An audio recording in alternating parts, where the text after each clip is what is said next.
మీకు అనిపించిందా ఎప్పుడైనా అంటే జస్ట్ 1 అవర్లో మనల్ని చూపించేది ఒక 10-15 మినిట్స్ 20 మినిట్స్ కావచ్చు, బట్ ఇంకా ఫుల్ ఎపిసోడ్ కొన్ని బెస్ట్ సీన్స్ నేను ఇంకా మంచి ఎంటర్టైన్ చేశాను, నేను ఆటలు ఆడాను, వర్క్ పరంగా చేశాను, సో ఈ ఫీలింగ్ అందరికీ ఉంటుంది.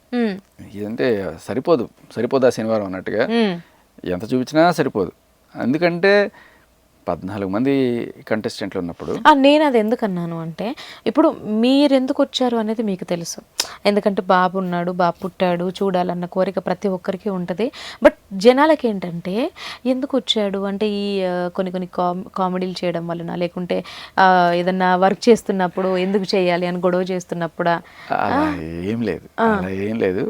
మేబీ అసలు జనాలకి ఆ రోజే చెప్పాను, నేను బయటకు వచ్చిన రోజే చెప్పాను, అస్సలు ఎవరిని తప్పు పట్టకండి. బిగ్ బాస్ తప్పలేదు, కంటెస్టెంట్స్ తప్పలేదు, ఆడియన్స్ కూడా ఓట్లేశారు.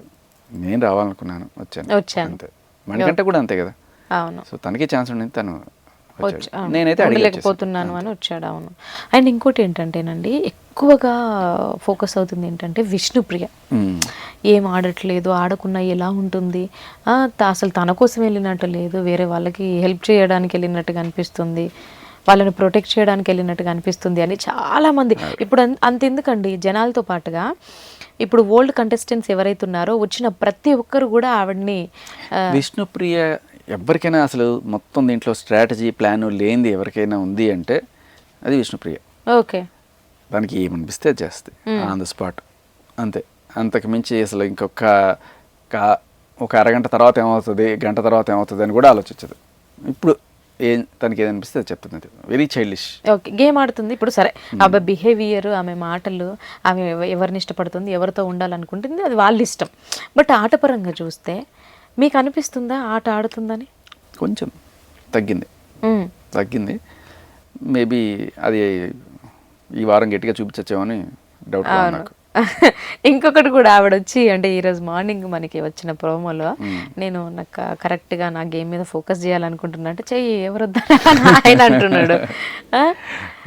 సో అంటే వీళ్ళ బాండింగ్ ఎలా ఉంటుంది లోపల, ఎట్లుండే అంటే బయటకు వచ్చేది మాత్రం విష్ణు బాగా ఇష్టపడుతుంది.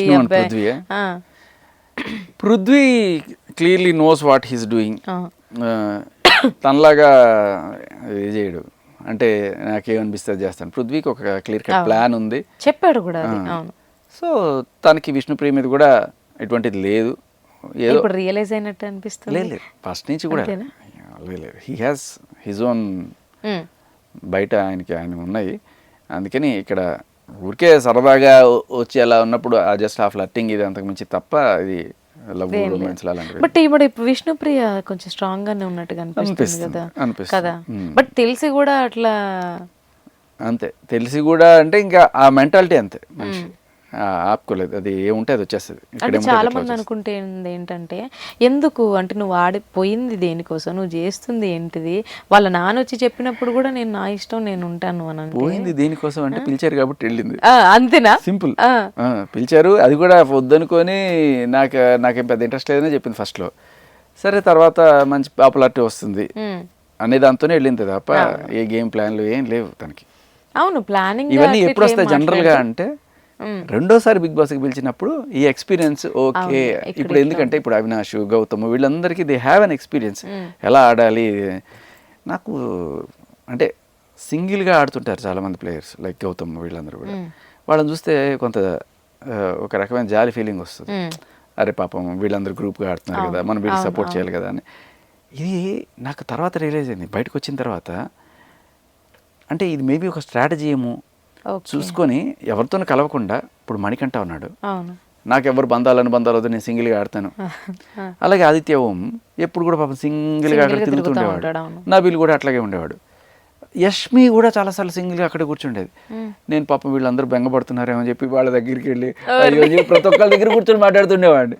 అరే తర్వాత బయటకు వచ్చిన తర్వాత ఇది ఒక స్ట్రాటజీయా? ఈ క్వశ్చన్ నన్ను బిగ్ బాస్లో అర్జున్ కూడా అడిగాడు. వాళ్ళ స్పేస్లోకి వెళ్ళి మీరు డిస్టర్బ్ చేసినట్టు నాకు అనిపించింది అన్నాడు. అంటే మీకు ఎలా అనిపించిందా, పాప వాళ్ళు ఏదో బాధపడుతున్నారేమో, వాళ్ళు కాస్త ఓదార్పు యాత్ర. homesick ఇవన్నీ ఉన్నారేమో, సరదాగా వాళ్ళకి ఒక ఫ్రెండ్లీగా ఉందామని చెప్పి నేను వెళ్ళాను. నేను నిజంగా అలాగే అనుకున్నా. అయ్యయ్యో. తర్వాత బయటకు వచ్చిన తర్వాత ఓహో ఇది కూడా ఒక స్ట్రాటజీ, కలవకుండా ఉండడం అనేది. బట్ అంటే మణికంటకి అదే ప్లస్ అయింది. తర్వాత ఇంకెవరు, గౌతమ్కి ఇప్పుడు అదే మంచి ఫెచ్చింగ్ అవుతుంది.